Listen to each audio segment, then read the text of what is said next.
เขาเลยหันสืบเพียรว่ายาขันหวานนั่งคือในขณะไอยาขันหวานนั่งคือเนี่ยก็กะเอาคลิปวิดีโอของไอ้น้องว่านั่นขณะไอ้น้องใจว่าไอ้น้องอันที่หัวมนขณะ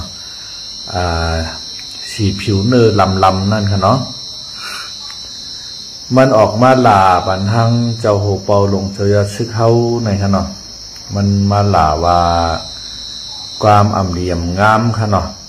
ว่าจึงหือในได้ก็คาเดมลาดขณะก็เปว่ากามมันดีขณะมันเป็นมังกระขณะไอ้น้องว่ามือจอกกาไตหนาในน้องเมื่ออยู่เนอเพียนดินเมืองไตยาวในเมื่อหูจักกุ่งเจซูเพียนดินเมืองไตในขณะเมื่อก็ผู้โตเมื่อพองในขณะไม่อยู่เนอเมืองไตไอ้น้องว่านะย่อก็เมื่อกันลาปัญเจ้าหัวเปาลงเจอซื้อเขาคันในก็เมื่อเตะตกงาลายตายกลมอน่ะเขาหลูเมื่ออย่าไปกันลาเปิ้นก้ามอ่ำดีก้ามไตชินไตเชอเจ้าไหนนะอันนั้นก็ ทุ่งจามพี่น้องว่าสูในเป็นก้นเลื่องจึงนั่นแหละอันนั้นก็สูมีหยินเกมู่มีพิงเยพิงทุ่งอันเป็นวานั้นห้าต่อมันเป็นก้นเรื่องเถื่อนป่านวานั้นห้าอันที่เมื่อว่าอย่างว่าเจ้าโหเปาลงเสือซึกเขาอาชีพในห้องไทยมายื้อว่าอันวานั้นมันเจอหน้าเกาติลาดในเมื่อเหเย้าก็ มันเป็นว่าอะไรตั้งมาในอ่อนว่าขึ้นมาตึกลอยได้แรงมือปีนั่นนะมือปี2 นั่นนะตั้งปังหมักพาจำยังไงคะเนาะดังน้ำปากขี้เขาจะไหนดังเมียงสวนเขากองหมงเมืองเขาจะไหนเมื่อวันนั้นใน ก็เลยติดตามข่าวอยู่เมื่อนั้นในเก่าอยู่กะสอนดีอยู่ที่มีดีมันทะเลเนาะมีดีมันทะเลเก่าอ่านข่าวกูวันเมื่อนั้นมันไปมีเพจปุ๊กมันไปมี YouTube มันมีกาดิกมันเผามาเนาะเมียมาอาลินเนี่ยได้อ่านกูวัน1 วันในมาเป็น2-3 ปอกเป็น1 ปอกก็เป็น2-3 นาพุ่นวางของเหยื่อปีกกันนะอันนั้นไหนก็เปว่าเจ้าโหเปาหลงเชยซึกเขาเปิ้นมาก่อตังเงาจึงลอยใต้แรงเนาะมาก่อตังเงาจึงลอยใต้แรงแหวแลเปิ้นเพียวมวยยาเมากำนะในแหลนดินใต้ไทยในมันมียาเมากำอยู่9 ห้อง10 ห้องในดังเจ้าโหเปาหลงเชยซึกเขาก็เปิ้นก็เพียวมวยกวาดล่างยาเมากำเพราะว่ากวาดล่างยาเมากำยาวในพี่น้องว่าเขาในช่ำป้อเจอแค่ห้านใจในกว่านั้นก็เป็นห้องยามาของพี่น้องว่าเขาคือกล่อมหู้นะพี่น้องว่าเขาและตั้งมาในอ่อนกันเดมาหุบลอยใต้แรงหน่อยก็เพราะว่าเมื่อนั้นลอยใต้แรงในมันติหามาตั้งใหม่ๆก้อยในเขาทางว่ามันติหุบง่ายๆมันช่ำง่ายนะ มันช่ำง่ายแก้มทางว่ามันเป็นเนื้อดีมันลายๆในมันมีกาความเนื้อดีมันลายๆมันจะมีปลาดุกปลากลางมันเนี่ยเขาจะมาคบกินในคบยาหลุกมันน่ะนะคบยากลางมันเอากลางเฉียบเหือกนะเฉียบเหือกแล้วเอาเหือกเกลือขนาดเอาชบเกลือเลยมันเหมือนนั้นน่ะมาในตั้งว่าในถางว่าลอยใต้แดงในมันคาราชาเขาตึกหามาตั้งเอาเมื่อเห็นกับปาก90 ในกล้วยข้าตั้ง2-3 ปีในกล้วยเฮาเดมมังคือมันเดียวเพี้ยวไปเห็นนะเอาเอ็นเฮี้ยงคืนมาตั้งน้ำตั้งลาย เป็น3-4 ปากก็ในตายกว่าในไอ้น้องวางของลาดูนะ ชองสู้กับยื้อเปิ้นไหนน้องไอ้น้องป้อชุมกับยื้อเปิ้นก้อมกับยื้อสู่หล่อนะก็บอกว่าพี่น้องไทยเขาเนาะซื้อไทยเขาในเปิ้นก็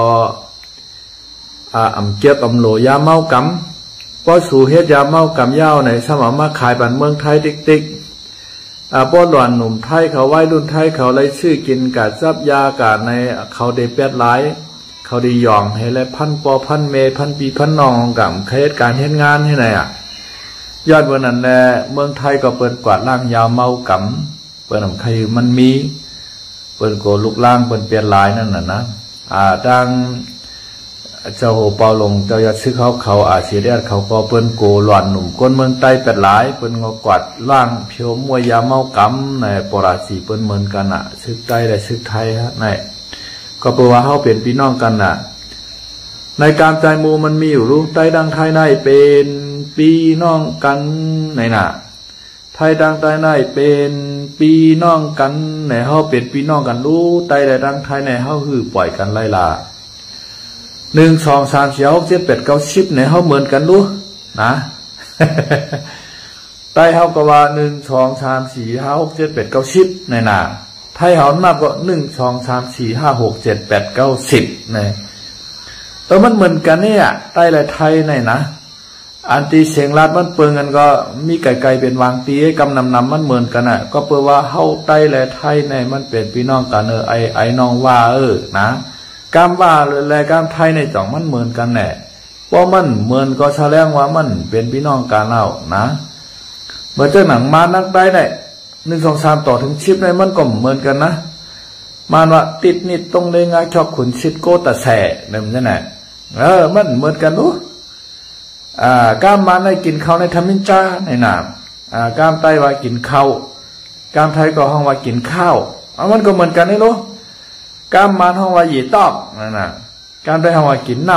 ำก้ามไทยห้องว่ากินน้ำมันก็เหมือนกันก้ามไต้ก้ามไทยเบิ่งกันเชงมันเว้าและเชงมันนักกันนานกล้วยนะ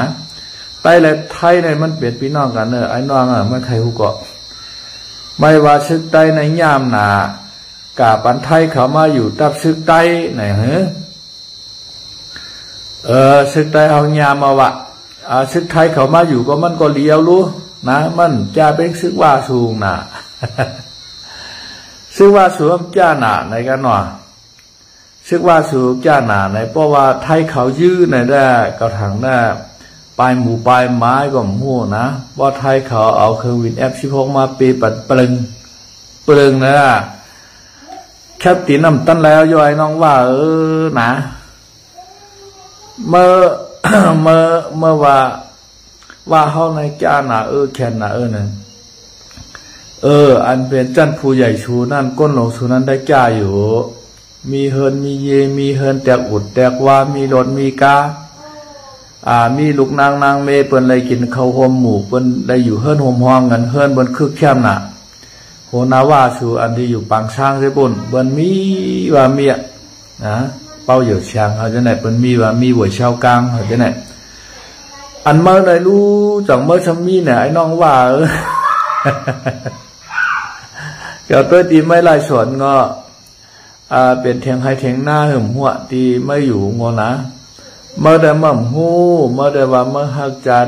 ก่อนในหักจ่าหักแผ่นนินก็หาบการซึกว่าเนี่ยแม้นะวะไม่มาหาบการซึกว่าที่อยู่เมื่อก็อยู่หน้าห้วยในหลอยญาหินครบจุงครบใครอยู่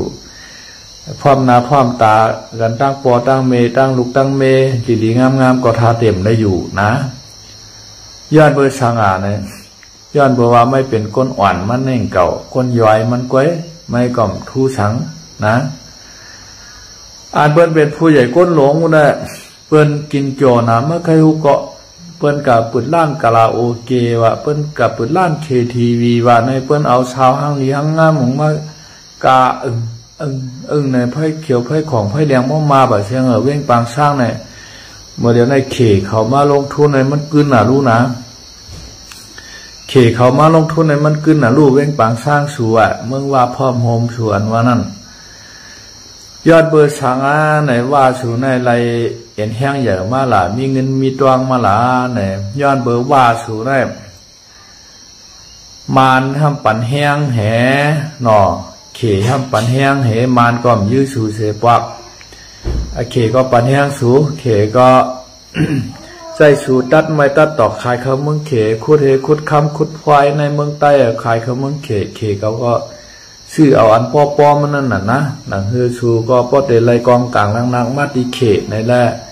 เฮ็ดตะเปเขเฮ็ดตะเปมานั่นน่ะนะย้อนเบอร์นั้นแลมานก็มกะยื้อสูเขก็มาเก้าสูนี่แหละสูก็ทางหางไรปกป้องปืนตีนาตีก้นลงสูได้มีแต่ว่าก้นย้อยจึงเมื่อในมันมีหังเก่าไอ้น้องว่านะขนาดกาแต่ไม่เขียจะมีมหูนะว่ามีก็ไถ่หุบมันนี่ก็ฟังน่า ไม่ว่าไม่จ้าหนาในไทยเขามายื้อเฮาในห้อมปั้นเนี่ยตีลิ้นไหนเนี่ยพอไทยเขาเอาเต้ๆเนี่ยนะไทยเขาเอาเต้ๆเนี่ย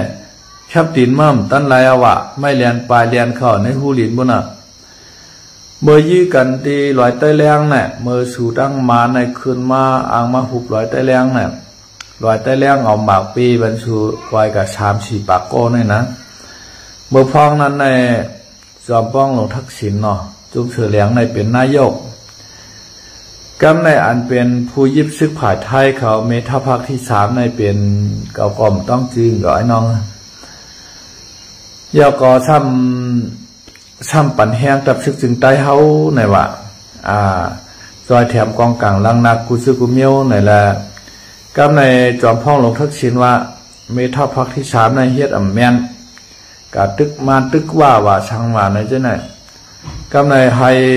ซึกใต้เจ้าไหนถอยมาหมดซึกใต้เจ้าไหนอย่าไปยี่มานยี่ว่าไหนกำใน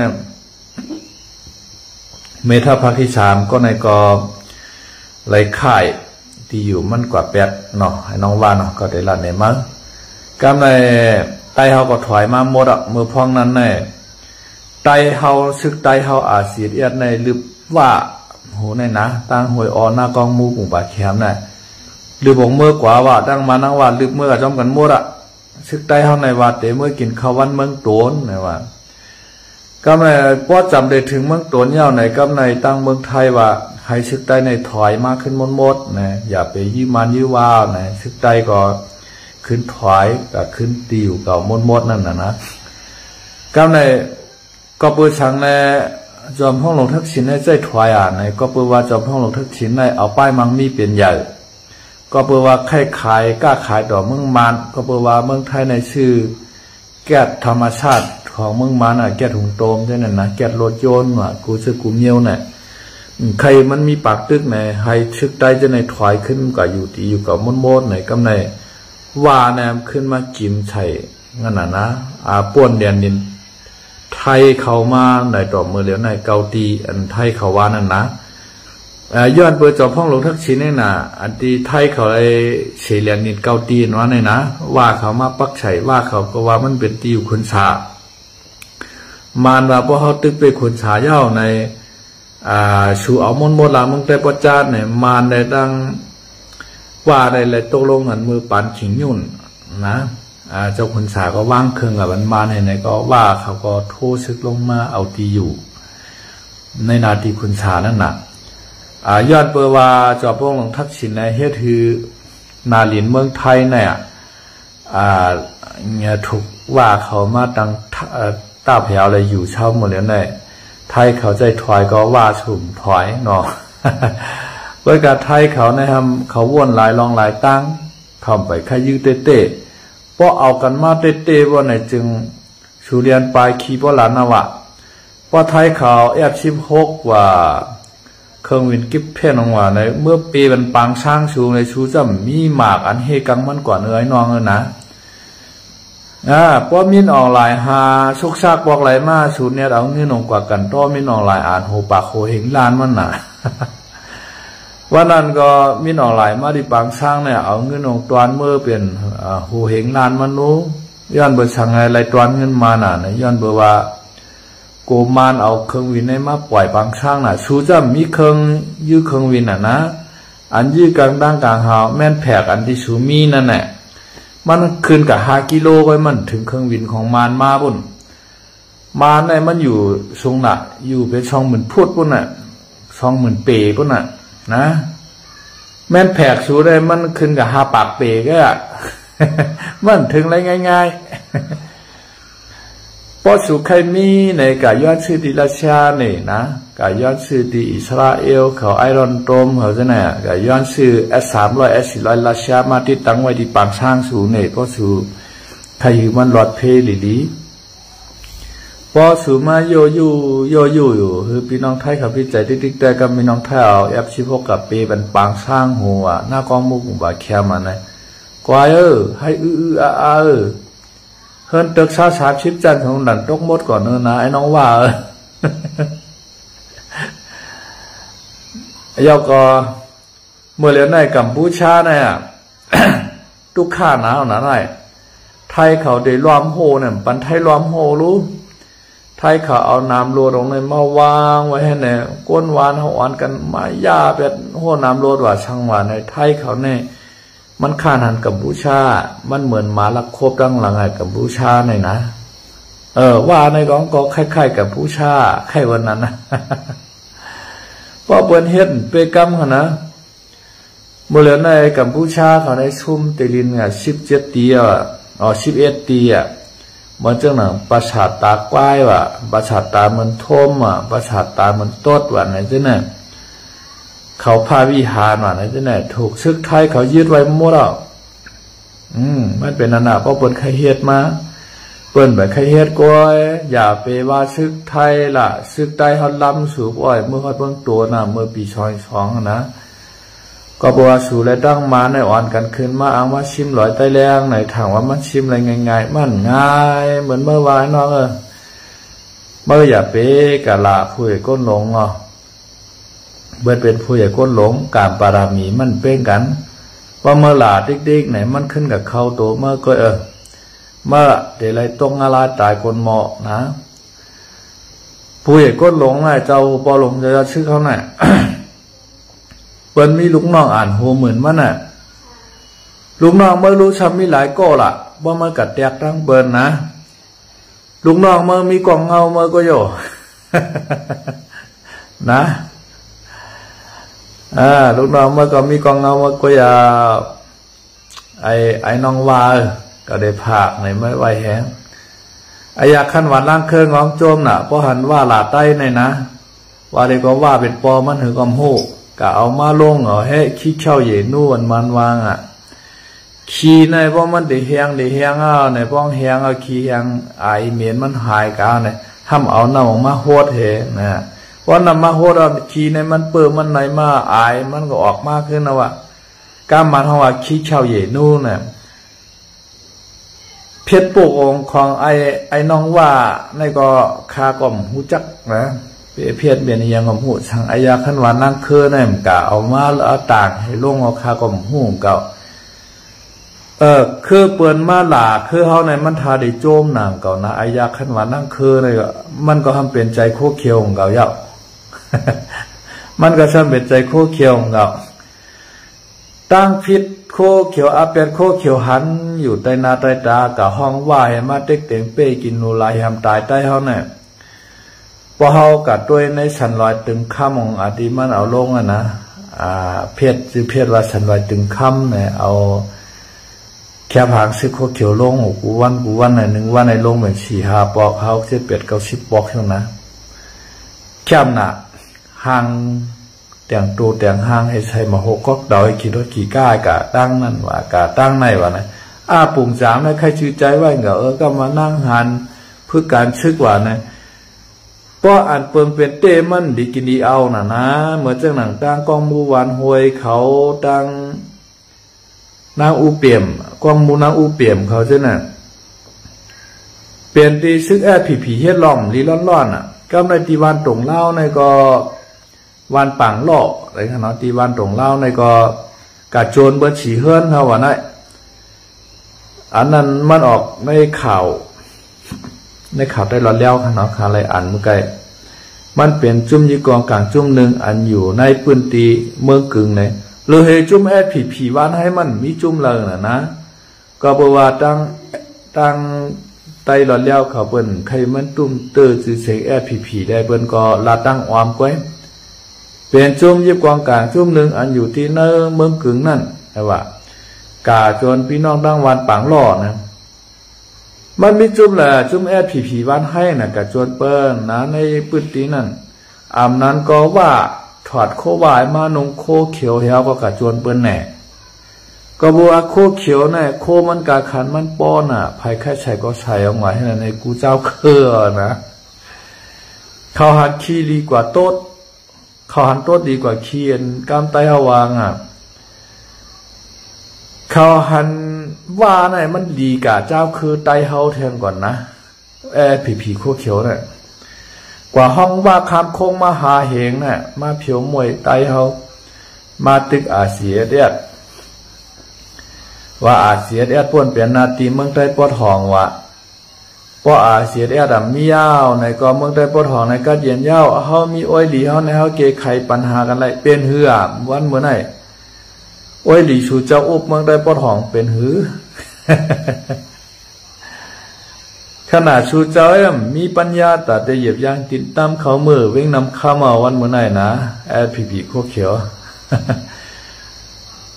ไอ้ไต้อ่อนเมืองลอยคองอโลกปืนตีว่าเฮ้เมื่อนาจำได้หาลายแน่นะเอาแต่มาก็มาปล่อยข่าวว่ามันตายว่าเมื่อวันที่เช้าเนี่ยเนาะเมื่อเดือนธันวาคมเนี่ยว่ะเอาแต่มาก็ตัวตายก็ช่ำหันต่อถึงวันเมื่อไหร่ไอ้ไต้อ่อนเมืองลอยคอมันกะโลกปืนตีตั้งต่อสั่งเมืองกรุงกรองวังลอยปั้นต่างมุ่นญาแต่เฮือนห้ามหลายต่อเมื่อเดียวพี่น้องใต้มหัดเมื่ออยู่ให้เกาะ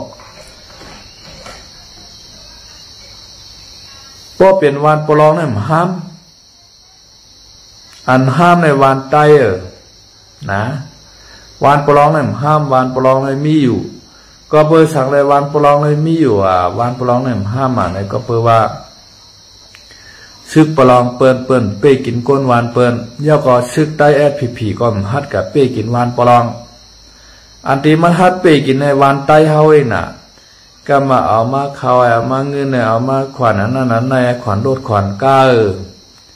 ขวัญมูขวัญมาขวัญเปียดก็มาขวัญปอห้างปอไม้ไม่ห้างมีไม้ในขวัญของอะไรมีองค์กว่าให้นั้นกูเมียวนะย้อนขวัญเปิ้นย่อมก้าย้อนบ้าลูกใจเปิ้นเนี่ยมาดูยิงหัวลูกใจหัวลูกไปเฮ็ดชื่อลูกกะเกตเคกังชื่อจัดวันเมืองเกียรติเคกังเจจัดวันเมื่อขี้ชังเนี่ยนั่นเกียรติเคมอยามาโยนะประวัติดังซื่อๆมันในเกียรติเคมอยามากันนานกวยเกียรติเคป้ายมังมีตอนดับผู้ใหญ่ก็ลง นั่งวันให้กันนานกวยหนาเพราะว่ายินข่าวว่ามันมาตั้งนานาจะมามอยามาในก็เอาเงินของในกว่าปันมานอ่านหูปากแฉนมันก็ขึ้นถอยกว่าขึ้นเฮเนี่ยอันไหนมันเป็นลอกล่าผีใจมาปานสืบปานั่นแหละขอความขอในขยินหลายก็ลาดคันนะอันตีป้อว่ามานเขาตั้งผีเขาเคียงแข่งกันซึกกันในมันใจแต่เขาได้ยี่กันเต้มันใจเคียงแข่งกันเต้มานเขาขลายเงินเลยมานเขาก็เอ็นเฮียงมาเขาก็ลื่นมาผีวันให้เนี่ยเอาเงินลงกว่าฉากปันมานในก็มานก็ขึ้นถอยก้อยนะว่าก็เพราะว่าในปืนนี้ผีมันเฮ็ดยามากป้อมานมาในป้อคำปันเงินปันขวานมันนี่แหละเหมือนจังว่ามันมาเก็บขวานนั่นน่ะมันเหมือนจังซึกใต้กับเก็บขวานพี่น้องก้นหวานใต้เฮานั่นน่ะเอามาเฮือนกันนานเนี่ยป้อมปันก็เขามาเอาหังกล้วยนั่นน่ะนะมันเหมือนนั่นน่ะเพราะว่าซึกใต้ผีเฮาเอาเงินกว่าปันมานโดยตรงกำซีค่ะรุ่นนะมันก็เลยเอาเอ็นเฮียงให้เขามาปอมาจำมอยามายาวเนี่ยก็โกมายาเนี่ยยามอยามาเขาเนี่ยเอาเงินลงกว่ามอนมันมาที่ไหนมันก็ถอยกว่าขึ้นที่ไหนปากปอวางไรในเขาหันเคียงแข่งกันซึกกันบ่ได้ยื้อกันหนูเรื่อยๆว่าตั้งนอกจอกอ่างต้อที่ไหนตั้งกุนปวนชั้นเล่นว่าตั้งเมืองหนองเมืองนางที่ไหนนะซึกมันได้ตั้งซึกผีเคียงแข่งกันซึกกันหนูว่าได้ยื้อกันงากันหนูว่าเนี่ยติดเต้ในมาในคลายเงินดีผีก็เนี่ยเราเงินลงในกว่าชากวันมันก็ถอยขึ้นกำว่ามันว่าจะผีถอยกันนั่นว่าถอยกันในว่าในหนังคือเขาโพดอะไรอยู่กว่ายืนยาวเข้าถึงนั่นเขาเงินกับชากวันมาแล้วก็กับชากวันมาแล้วในอันมันใจเขาถอยเอาเย็นไหวมันก็ถ ไฟคนหลังปองมือกว่าปัญหาอยู่ต่อให้ในนั่นนะติเตในมาในคาไรเงินผีนั่นน่ะคาไรเงินขวัญว่าก็นั้นก็อย่างกับมันเหมือนกันอะว่าดังผีก็เพราะว่าในเรียบเตรียมพวกใครถอมความมาเอาว่าในเรียบปันแห้งกองกลางล่างนักเจ้าขึ้นอำนาจในมันก็แข็งดอกเขาขึ้นอ่ะตานหางซึกก็หางซึกมาตานตัดตางของมันก็เอาเย็นแห้งซึกอันปากอันแห้งเอามาฆ่าวันนี้ตั้งเมืองตุ้มเมืองการนี่แหละตั้งเมืองฉาดนี่แหละป้องเป็นอันหน้าในว่าเขาในก็เนี่ยเอาเงินเอากระชากมันเขาเยาะป้องเงินกระชากเราเนี่ยมันก็ขึ้นถอยปอกมือในไรเงินมือหน่ะนะมันเป็นจังนั้นก้อยมันมีปียายค่ะก็ปียายค่ะแม่มันว่าอาจใจคำเหลาไงว่าอันที่ผีได้ตั้งมาเอาได้ยี่กันว่าใจถอยกันนั้นกันในว่าในใจคำเหลาหันถึงจะหือเนี่ยแต่ว่าผีโคตรเขียวในก็เอ็นแห้งใหญ่มากก็มาในก็ได้ใครมีบเขาใครเงี้ยนเขามันใครเฮ็ดถือเอ็นแห้งเขาอ่อนโยนเนี่ย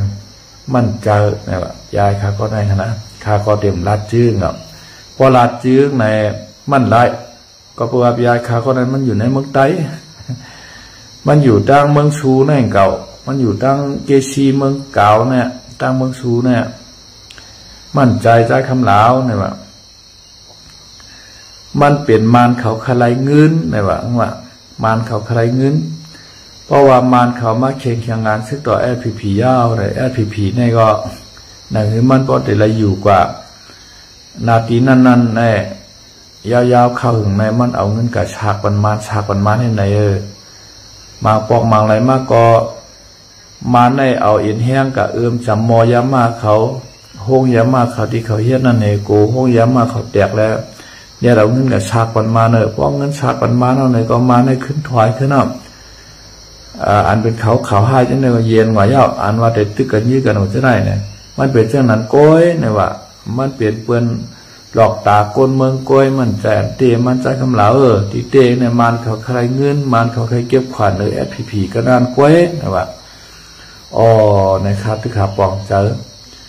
ยาก็มันใจมีปีไอคาก้อนให้ก็เหลียวก้อยอันรัดคาจังไหนนะมันมีคนหลายก็3-4-5ก็ลาแทงนะห้ามเป็นคนนางเกชีเมืองสูบนหลายอันหูร้องไม่นะทำร้านไหนคาไหนมันเป็นจังนั้นก้อยนะว่าเขาในได้เฮ็ดบันการผีในทัวร์นะวะนะทางเมืองเก่าทางยานนี่แหละเขากว่าฮ้อนพื้นบันผีใน1 ปีแน่ปากว่า2 ปากว่าจังไหนก็ว่าค้านกันกับกูวันกูเฮือนั่นน่ะฮ้อนพื้นซึกใต้ว่าพอถึงตีก้นได้เอามีลองตัดทุกข้าขาดใจมาในเขาก็มาห่มลมมันก้นได้เอาสังเลยเชิดไม่เมี่ยงเหงาเอาข้ออ้างอันว่าเขาโลเกียดเคกังเมืองใต้เสื้อจ้าแผ่นนินในหลอกกินบอมเมก้นเมืองว่าปานสืบปานนั่นน่ะนะไอ้ไต้อ่อนก็ว่าพอสูให้ก็สูมาอยู่เมืองใต้พอสูฮักเสื้อจัดเตกอนเนี่ยมันเมื่อน่ะดีหังขึ้นมาล่ะเมืองใต้ เมื่ออยู่ในโคเขียวเมื่อเป็นผู้จีฉังโคเขียวเห็มช่ำนะมันจีฉังโคเขียวในชูเฮ็ดชึกแม่อยู่มันชึกนะว่าอย่าไปปันเปิ้นมาตื้อเนื้อตื้อตัวผู้อ่อนหูเฮาอย่าไปปันเปิ้นเขามาจำละพวกเขามาไหนก็ว่าต่างยี่ก็เยื่อไหนปลายฉังโคเขียวทั้งหมดดูไอ้ไต้หวันเนี่ยนะที่อยู่ที่นั่นผู้ใหญ่ก็ลงเขาก็หลบปันเปิ้นมาเนี่ยว่าพอเปิ้นเขามาป้อมบ้างกวางในเยื่อนะปลายฉังให้ก่อนนู้นนะไอ้ผีโคเขียวสัมผัสยื้อนั่นน่ะเนาะก็เพราะว่ามันหันอ้วยดีในดีกว่าเจอคือเจ้าเก่านะสายเลือดเจ้าเก่าแห่งกวัน หันอ้วยดีเดอเปิ้นอ่ะไอ้ได้อ่อนไปมึงเลืออะไรฉังการให้ก่อนรู้ไอ้ผีโคเขียววันให้เลยไอ้ได้อ่อนนกปืนเตียวกว่าด้านจอมเมฆก็ลองวางหลายปั้นต่างพวกนี้วานในพวกห้ามกับมดนะต่อถึงเมื่อเร็วก็ไปมีหลังเฮ็ดก้นยอดตัวว่าปดเมื่อคืนในเปิ้นก็โกซึกไอ้ผีเป้กินเปิ้นปลองเป้กินเปิ้นมานเป้กินเปิ้นฮัดเมื่อ มันเป็นจะไหนอันวานปลองในสัมห้ามคำว่าย้อนเบว่าชึกใต้แอดผีก็ฮัดเมื่อเป้กินคำฮัดเก็บขวัญเขาอันเป็นซึกปลองก็เพราะว่าเขาก็เป็นปลองหนังกันเขาก็ฮักกันเขาเป้กินกันอันเป็นวานปลองเนี่ยห้ามไหนครับว่ากล้วยกันหลังๆมาได้โจปลองเขาตึกมานเป้นำมาในมานเขาก็บอกให้เลือกบอกให้ย้อยตีออกมาให้ปล่อยออกมากุฏิว่าจ้องหมุนเจ้าปลองไว้วานปลองไว้หายออกมาเดียวนะเขาเลยย้อมกันมือไรก็ไปหัวเนี่ยดึงมังกันเอาติ๊กวันมือไรก็มีกันได้กันเนาะในช่วงครา